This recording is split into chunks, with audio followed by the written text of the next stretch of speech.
பிரியாணிக்கு 3/4 kilo mutton எடுத்து உப்பு, கொஞ்சம் மஞ்சள்தூள், கொஞ்சம் ஜிஞ்சர் கார்லிக் பேஸ்ட்லாம் போட்டு குக்கரில் வேக வச்சுருக்கேன். ஒரு பக்கம் பார்த்தீங்கன்னா தக்காளி, வெங்காயம் எல்லாமே பிரியாணி கட் பண்ணி எடுத்து வச்சுட்டேன். அதுக்கப்புறமா பார்த்தீங்கன்னா ஃபஸ்ட்டு வந்து இந்த மட்டனை வந்து ஒரு 1/4 கிலோ மட்டன் எடுத்து பொடி பொடியாக கட் பண்ணி வச்சுருக்கேன் கோலா உருண்டை செய்கிறதுக்கு. இது வந்து நீங்கள் கோலா உருண்டையோட வந்து மீல் மேக்கரையும் சேர்த்து அரைச்சி தான் செய்ய போகிறேன். அந்த மட்டனோட அதையும் சேர்த்து அரைச்சி செஞ்சால் சூப்பராக இருக்கும். இப்போ வந்து ஒரு 1/4 கிலோ மட்டனை பொடியாக கட் பண்ணி இப்போ அதை வந்து எண்ணெயில் போட்டு வதக்கி எடுத்துக்கலாம். கொஞ்சம் நேரம் இந்த மாதிரி வதக்கும் போது அதோட பச்சை ஸ்மெல் எதுவுமே தெரியாது. அந்த கோலா உருண்டை சாப்பிடும்போது ரொம்ப டேஸ்ட் ரொம்பவே சூப்பராக இருக்கும். அதுக்காக தான் கோலா உருண்டை செய்கிறதுக்கு இப்போ வந்து மட்டனை வதக்கியாச்சு. இதில் உப்பு, மஞ்சத்தூள், ஜிஞ்சர் கார்லிக் பேஸ்ட் இது 3ஐயும் போட்டு நல்லா வதக்கிக்கலாம். தண்ணி எதுவுமே தேவையில்லை, ஏன்னா அதுலேயும் நிறைய தண்ணி விடும். அந்த தண்ணியிலே அது வதங்கிடும். அதனால் ஒரு பக்கம் அது வதங்கட்டும். அடுத்து நம்ம பிரியாணி செஞ்சுக்கலாம். பிரியாணி செய்கிறதுக்கு பார்த்தீங்கன்னா ஒரு 4-5 ஸ்பூன் வந்து கடலை எண்ணெய் சேர்த்துக்குங்க. கடலை எண்ணெயும் ஒரு 3 ஸ்பூன் அளவுக்கு நெய்யும் சேர்த்துருக்கேன். சேர்த்துட்டு இப்போ வந்து நம்ம தாளிக்கிற ஸ்பைசஸ் எல்லாம் போட்டுக்கலாம். பட்டை எடுத்திருக்கேன். பட்டை ஒரு 3 பட்டை வந்து எடுத்திருக்கேன். அதுக்கப்புறமா ஏலக்காய் வந்து ஒரு 3, கிராம்பு பார்த்திங்கன்னா ஒரு 6 கிராம்பு, சின்ன கிராம்பு இருக்கலாம், ஒரு 6 கிராம்பு வந்து சேர்த்துருக்கேன். இது கூடவே பார்த்திங்கன்னா பிரிஞ்சி இலை, அப்புறம் 1 ஸ்பூன் அளவுக்கு வந்து சோம்பும் சேர்த்துருக்கேன். நம்ம போட்ட ஸ்பைசஸ்லாம் நல்லா பொரிஞ்சு வாசம் வரும்போது இதில் வந்து 4 பச்சை மிளகாய், அப்புறம் நம்ம கட் பண்ணி வச்சுருந்த வெங்காயம் சேர்த்துக்கலாம். வெங்காயம் பார்த்திங்கன்னா 375 கிராம் வந்து வெங்காயம் வந்து எடுத்துருக்கிறேன். தக்காளி பார்த்திங்கன்னா பெரிய சைஸ் தக்காளி 2 தக்காளி கிட்டத்தட்ட ஒரு 300 கிராம் வரும். அந்த அளவுக்கு தக்காளி வந்து நம்ம சேர்த்துக்கலாம். ஈக்குவலாக கூட நீங்கள் சேர்த்துக்கலாம். அதே மெஷர்மெண்ட்டில் கூட வெங்காயத்தோட அளவுக்கு ஏற்ற மாதிரி நம்ம வந்து தக்காளி சேர்த்துக்கலாம்.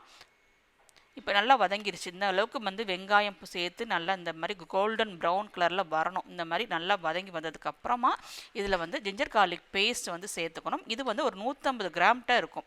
150 கிராம் வந்து ஜிஞ்சர் கார்லிக் பேஸ்ட் சேர்த்து நல்லா வதக்கி விடலாம். நல்லா இந்த எண்ணெயில் நல்லா வதங்கணும். அந்த ஜிஞ்சர் கார்லிக் பேஸ்ட் நல்லா வதங்கும் போது தான் நல்லா வாசம் வரும். இப்போ நம்ம கட் பண்ணி வச்சுருந்தா தக்காளியும் அதில் சேர்த்துக்கலாம். சேர்த்துட்டு நல்லா வதக்கி விடலாம். இதில் பார்த்திங்கன்னா பொடியாக கட் பண்ண புதினா வந்து ஒரு 75 கிராமும், கொத்தமல்லி தழை இது வந்து பார்த்திங்கன்னா ஒரு 75 கிராமும் பொடியாக கட் பண்ணி இப்போ சேர்த்துக்கலாம். இப்போ நான் சொல்கிற அளவுகள் எல்லாமே பார்த்திங்கன்னா ஒரு 3/4 கிலோ மட்டனுக்கும் 3/4 கிலோ அரிசி ஈக்குவலான அளவில் எடுத்திருக்கேன். மட்டனும் அரிசியும் இந்த அளவுக்கு நம்ம வந்து எவ்வளோ சேர்க்கணுங்கிறத நம்ம சொல்லிகிட்டு இருக்கேன்.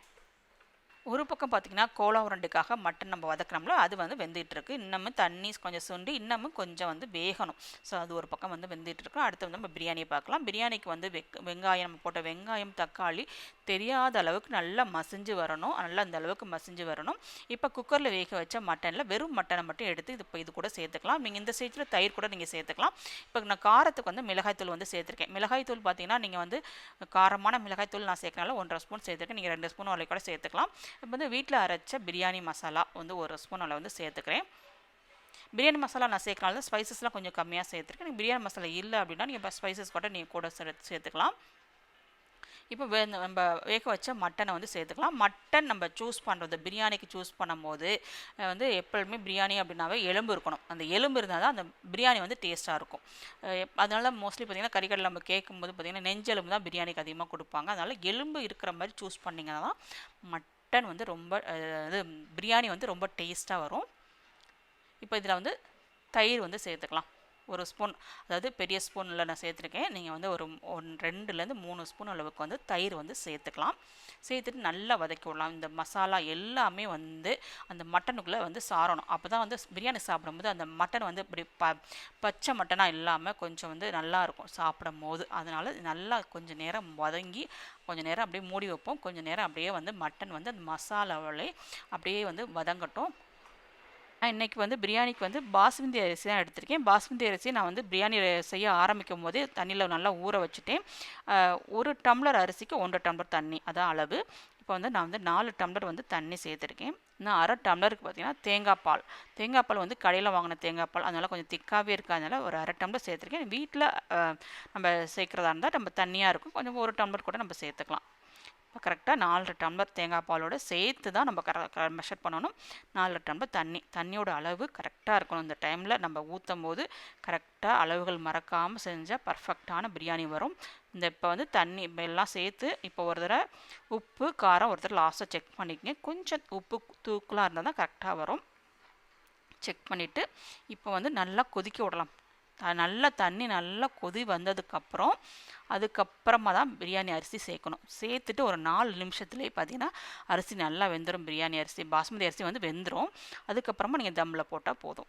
இப்போ வந்து நம்ம மட்டன் கோலா உருண்டைக்கு கொஞ்சம் வதக்க வேண்டிய ஜாமான்லாம் போட்டு வதக்கிக்கலாம். 3 ஏலக்காய், பட்டை, கிராம்பு, அப்புறம் 2 ஸ்பூன் அளவுக்கு சோம்பு நிறைய சேர்த்திங்கன்னா நல்லா வாசமாக இருக்கும் கோலா உருண்டை. இதெல்லாம் சேர்த்து நல்லா வதக்கி விடலாம். கோலா உருண்டைக்கு பார்த்தீங்கன்னா சின்ன வெங்காயம் சேர்த்திங்கன்னா டேஸ்ட் ரொம்ப சூப்பராக இருக்கும். நான் இன்றைக்கி வந்து சின்ன வெங்காயம் தான் எடுத்திருக்கேன். இப்போ காரத்துக்கு வந்து பச்சை மிளகாய் சேர்த்துக்குங்க. சின்ன வெங்காயத்தை நல்லா சாப்பரில் போட்டு நல்லா சாப் பண்ணி இந்த மாதிரி பொடி பொடியாக சாப் பண்ணி அதை கூட சேர்த்துருக்கேன். கருவேப்பிலை சேர்த்துருக்கேன்.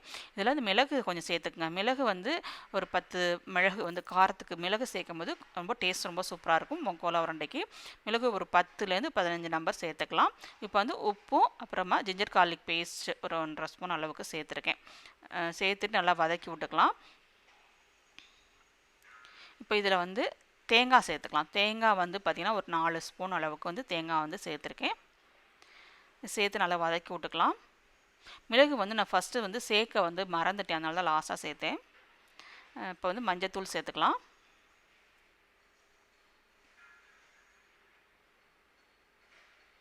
அப்புறம் காரத்துக்கு கொஞ்சம் வந்து மிளகாய்த்தூளும் சேர்த்துக்கலாம். இப்போ வந்து லாஸ்ட்டாக வந்து மிளகும் சேர்த்துருக்கேன். ஏன்னா வந்து கொஞ்சம் வந்து நம்ம சோயா மீல் மேக்கர் நம்ம சேர்க்க போகிறோம், அதனால கொஞ்சம் எல்லாமே கொஞ்சம் அதிகமாக சேர்த்துருக்கேன். அப்போ தானே கரெக்டாக இருக்கும். கரெக்டாக இருந்தது. ஆனால் இந்த அளவுகள் வந்து கரெக்டாக வந்து பார்த்து, ஏன்னா நான் எல்லாமே வந்து என்னுடைய கண்ணளவில் தான் செஞ்சிட்ருக்கேன். எதுவுமே மெஷர் பண்ணி சமையலை வந்து நம்ம சமைக்கிறது ரொம்ப கஷ்டம். நம்மளோட கண்ணளவு தான் இதெல்லாம். ஸோ வந்து அதனால் இன்றைக்கி பெருசாக மெஷர்மெண்ட்லாம் கையளவில் தான் அள்ளி போடுறேன் எல்லாமே. இதில் வந்து பொட்டுக்கடலை வந்து எதுக்கு நம்ம சேர்க்குறோம், ஆப்ஷனல் தான். நம்ம அப்புறமா பொட்டுக்கடலை பவுடரும் சேர்க்க போகிறோம். இப்போ ஏன் பொட்டுக்கடலை போடுறோம்னா அந்த லைட்டாக அதை ஒன்று உடப்பட்டு சாப்பிடும்போது கொஞ்சம் டேஸ்ட்டாக இருக்கும் அப்படின்னா பொட்டுக்கடலை ஆப்ஷனல் தான். நீங்கள் பொட்டுக்கடலை அவாய்ட் பண்ணிட்டு முந்திரி பருப்பு நிறையா சேர்த்துங்க. முந்திரி பருப்பு சேர்த்தாலும் நம்ம டேஸ்ட்டு சாப்பிடும்போது சூப்பராக இருக்கும். அப்புறம் வந்து மீல் மேக்கரை பார்த்தீங்கன்னா மிக்ஸியில் அரைச்சிட்டேன். நான் வந்து உங்களுக்கு காட்டும் போது கொஞ்சம் தான் காமிச்சேன்ல, அதே அளவு கொஞ்சம் எடுத்து வச்சுட்டேன் தனியாக நிறையா இருக்குன்ட்டு. ஆனால் அரைக்கும் போது என்னமோ கம்மியாக தெரிஞ்ச மாதிரி இருந்தது. அப்போ எல்லாத்தையும் இப்போ சேர்த்து அரைச்சிட்டேன். எல்லாத்தையும் சேர்த்து அரைச்சிட்டு கரெக்டாக இருந்தது. இப்போ வந்து மட்டனையும் கொஞ்சம் கொஞ்சமாக சேர்த்து அரைச்சிட்டேன். லைட்டாக அந்த 1-2 பொட்டுக்கடலை வந்து அரைப்படாமல் இருந்தது. அதனால ஒன்றும் இல்லை, அது சாப்பிடும்போது டேஸ்ட்டாக தான் இருக்கும். நீங்கள் வேணாம் அப்படின்னா ஸ்கிப் பண்ணிக்கங்க. பொட்டுக்கடலை பவுட்ரு நம்ம அரைச்சி சேர்க்க போகிறோம், அதனால் ஸ்கிப் பண்ணிக்கலாம்.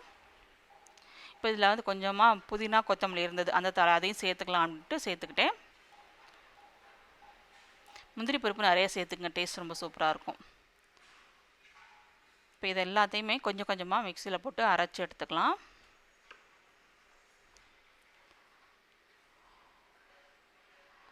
பார்த்திங்கன்னா மொத்தமாக எல்லாத்தையும் அரைச்சி எடுத்துகிட்டு இப்போ நல்லா மிக்ஸ் பண்ணிக்கலாம்.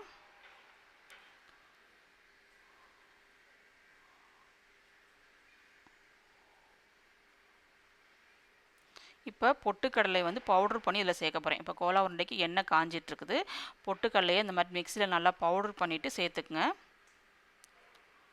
இது அளவுன்னு நம்ம வந்து சொல்ல முடியாது. ஏன்னா வந்து நம்ம எவ்வளோ தண்ணி இருக்குதோ அதுக்கு தகுந்த மாதிரி நம்ம உருண்டை வரணும். அந்த அளவுக்கு தான் நம்ம பைண்டிங் ஏஜென்ட்டுக்காக தான் அந்த பொட்டுக்கடலை நம்ம சேர்க்குறோம். அந்த கோலா உருண்டை எண்ணெயில் போடும்போது பிரிஞ்சு போகக்கூடாது. நம்ம குறகுறப்ப தான் அரைச்சிருக்கோம். இது வந்து பிரிஞ்சு போகாமல் இருக்கிறதுக்காக தான் நம்ம பொட்டுக்கடலை பவுடர் பண்ணி சேர்க்குறோம். அது நிறைய சேர்க்கும் போது உங்களுக்கு வந்து பிரிஞ்சு போகாது, அதனால தான். ஸோ வந்து இப்போ வந்து கோலா உருண்டை உருட்டுறதுக்கு வந்து எனக்கு கொஞ்சம் ஹெல்ப்பர்ஸ்லாம் வந்தாங்க, அவங்கள வந்து உருட்ட சொல்லிட்டேன். இன்றைக்கி பார்த்தீங்கன்னா ஹாலிடே ஸ்பெஷல் லஞ்ச். இன்றைக்கி குழந்தைங்களுக்கெல்லாம் வந்து ஸ்கூல் லீவு, அதனால் வந்து இந்த ஸ்பெஷல் லஞ்ச் வந்து செஞ்சிட்ருக்கேன். என் பொண்ணை வந்து கோலா உருண்டை உருட்ட சொன்னேங்க.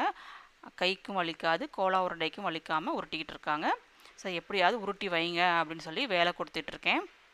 இந்த மாதிரி கொடுத்து கொஞ்சம் கொஞ்சம் அவங்க ப்ராப்பராக செய்ய மாட்டாங்க, இருந்தாலும் வேலை செய்ய சொல்லுவேன். ஒரு ஆள் வந்து பெரிய சைஸ்லேயும் ஒரு ஆள் வந்து சின்ன சைஸ்லேயும் உருட்டினாங்க. நான் கொஞ்சம் அப்புறமா கொஞ்சம் ஆல்ட்ரு பண்ண வேண்டிய வேலையெல்லாம் இருந்தது. அப்படியே பண்ணி சேலையை செஞ்சு முடித்தாச்சு. இப்போ கோலா உருண்டை ரெடி ஆயிடுச்சு. இப்போ எண்ணெயில் போட்டுக்கலாம். இந்த மாதிரி செஞ்சிங்கன்னா கண்டிப்பாக கோலா உருண்டை உடையாது. பயப்படாமல் சூப்பராக செய்யலாம். வந்து நீங்கள் அந்த வெறும் மட்டன் மட்டும் செய்யும் போது உங்களுக்கு வந்து அந்த வதக்கி செய்கிறீங்களா, அப்போ ட்ரையாக இருந்தால் லைட்டாக தண்ணி விட்டு கூட நீங்கள் அரைச்சிக்கலாம். நான் இன்றைக்கி தண்ணி விடலை, ஏன்னா வந்து மீல் மேக்கரில் கொஞ்சம் தண்ணி இருந்தது, அந்த தண்ணி கரெக்டாக இருந்தது. இப்போ நம்ம மிக்ஸ் பண்ணி இது பண்ணும்போது இப்போ வந்து நான் வந்து பிரியாணி ஓப்பன் பண்ணுறதையும் காட்டலை, மறந்துட்டேன். அதுக்குள்ளேயும் நான் சாதம் எடுத்துட்டேன். ஸோ வந்து எல்லாம் ரெடி ஆயிடுச்சு. அந்த அவசரமாக கொஞ்சமாக வந்து கோலா உருண்டை குழம்பு மாதிரி கொஞ்சமாக கிரேவி மாதிரி செஞ்சுட்டேன். அது சிம்பிளான ஒரு இதுதான். ஸோ பிரியாணி ரொம்ப சூப்பராக இருந்தது. கோலா உருண்டை கிரேவிக்கு ஒன்றும் இல்லைங்க. எண்ணெயில் வந்து கொஞ்சம் வெங்காயத்தை சாப் பண்ணி போட்டேன், கொஞ்சம் தக்காளி அரைச்சி ஊற்றி, வீட்டில் இருந்த மட்டன் மசாலா போட்டுட்டு, அதுக்கப்புறமா கொஞ்சம் தேங்காய் அரைச்சி ஊற்றினேன். தேங்காய் முந்திரி பருப்புலாம் அரைச்சி ஊற்றி லாஸ்ட்டாக கொஞ்சோண்டு தேங்காய் பால் இருந்தது, அதையும் ஊற்றிட்டு கோலா உருண்டையை போட்டுட்டேங்க. அவ்வளோ சூப்பராக இருந்தது கோலா உருண்டை. அவசரத்தில் செய்கிற குழம்புகள் சில நேரத்தில் ரொம்பவே சூப்பராக வரும். இந்த மாதிரி கோலா உருண்டை ரெடி ஆயிடுச்சு. கோலா உருண்டையை கொஞ்சம் இந்த மாதிரி வடை மாதிரியும் தட்டியிருந்தேன், அதுவும் சூப்பராக வந்துச்சு. நல்லா சூப்பராக இருந்துச்சு, டேஸ்ட் ரொம்ப சூப்பராக இருந்துச்சு. அதில் வந்து மீல் மேக்கர் போட்டிருக்கதே தெரிலங்க, அந்தளவுக்கு ரொம்ப சூப்பராக இருந்துச்சு. வெறும் மீல் மேக்கரில் கூட நீங்கள் ட்ரை பண்ணலாம், இதே மாதிரி ட்ரை பண்ணலாம். சூப்பராக இருந்தது. எல்லா ரெசிபியுமே ரொம்ப சூப்பராக வந்துச்சுங்க. அதுவும் மட்டன் பிரியாணி A1. இந்த மாதிரி சமைச்சு சாப்பிட்டீங்கன்னா நீங்கள் ரெஸ்டாரண்ட்டே மறந்துடுவீங்க, அந்த அளவுக்கு சூப்பராக வந்துச்சு. எப்பவுமே நான் பிரியாணி ஸ்பெஷல் டே பிரியாணியில் தேங்காய் பால் சேர்த்து தான் செய்வேன். தேங்காய் பால் சேர்த்தா அவ்வளோ ஒரு டேஸ்ட்டு சூப்பராக இருக்கும். ஸோ எனக்கு தேங்காய் பால் சேர்க்குற பிரியாணி தான் ரொம்ப பிடிக்கும். அது தேங்காய் பால் சேர்த்து செய்யும் போது அந்த பிரியாணி சாப்பிடும்போது, அந்த சுவைத்து சாப்பிடும்போது ஒரு சுவை வந்து அதில் தெரியும். ரொம்ப சூப்பராக இருந்துச்சு, ட்ரை பண்ணி பாருங்கள். எங்களுடைய ஹாலிடே ஸ்பெஷல் லஞ்ச் மெனு உங்கள் எல்லாருக்கும் பிடிச்சிருக்குன்னு நினைக்கிறேன். இது போன்ற லஞ்ச் மெனுலாம் வேணும்னு நினச்சிங்கன்னா மறக்காமல் கோரை வீட்டு சமையலை சப்ஸ்கிரைப் பண்ணி சப்போர்ட் பண்ணுங்கள். தேங்க்யூ. பிடிச்சிருந்தா லைக் பண்ணுங்கள்.